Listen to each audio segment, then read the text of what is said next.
and let's welcome California gubernatorial candidate Steve Hilton.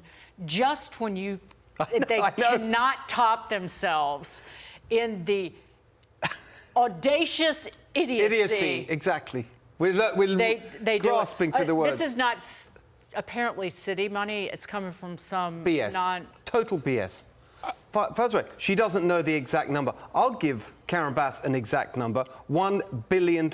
That's how much Los Angeles is in deficit under her mismanagement. $1 billion in deficit, but somehow she can find the money for this. They say it's not taxpayer money. Oh, it's non-profits and philanthropy. We all know what that looks like. That's how they've been laundering money to pay for the organizations, the non-profits and philanthropies that have been organizing the riots against all this. They're stirring it all up, and then the reason that she gives, we got to hand out this money because people are frightened to go to work. Why are they frightened? Because she's whipping up fear because of the raids. Why do we have raids? Because she won't cooperate with ICE. Just as Tom Homan says, if they did cooperate, they wouldn't need to do this kind of enforcement operation. If the authorities in California did their job and enforced the law, none of this would be happening.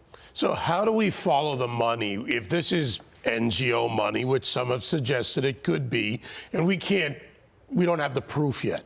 Right. And how do you follow this and find it? Because NGO money is taxpayer money when a lot of these NGOs get significant funding. Exactly. Sometimes most of their funding from the American taxpayer.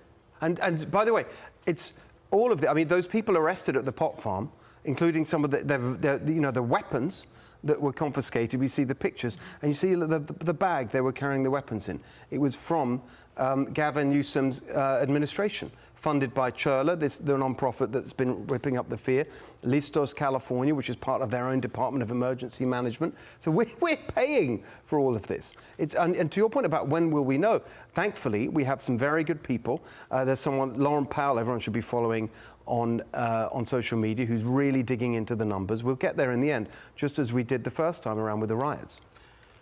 Do they realize, I say they, all the Democrats, Gavin Newsom, Bass, Debbie Wasserman Schultz, the alligator Alcatraz, I saw the bathrooms. They're doing the work for President Trump and Tom Homan. They are telling the American people, these are not individuals who you should be standing up for. Yes. They're not, none of these Democrats represent legal Americans, American citizens. They do not represent what is right and just in the United States. In fact, they lay the foundation for people to profit off of human suffering and misery. Exactly. And you talk about where they stand. Right? What have we seen in the last few days? That now you have the Democrats, they stand for and with child traffickers, child slave labor, child molesters. Those people right there. Those lovely constituents. That's who they're standing up for.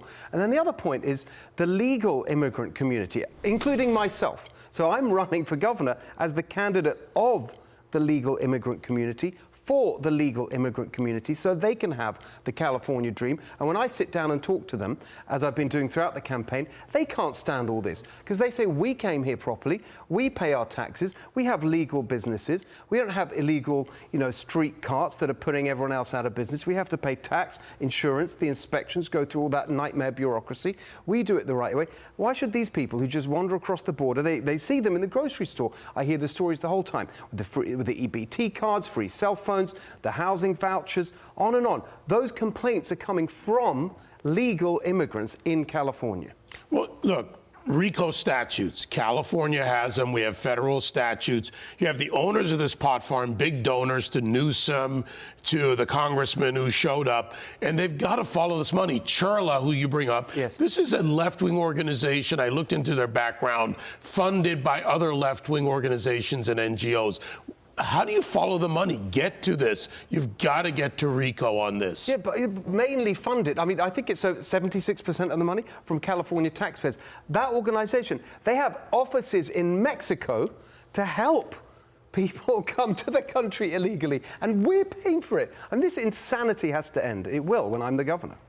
Boom. Shakalaka, Steve Hilton.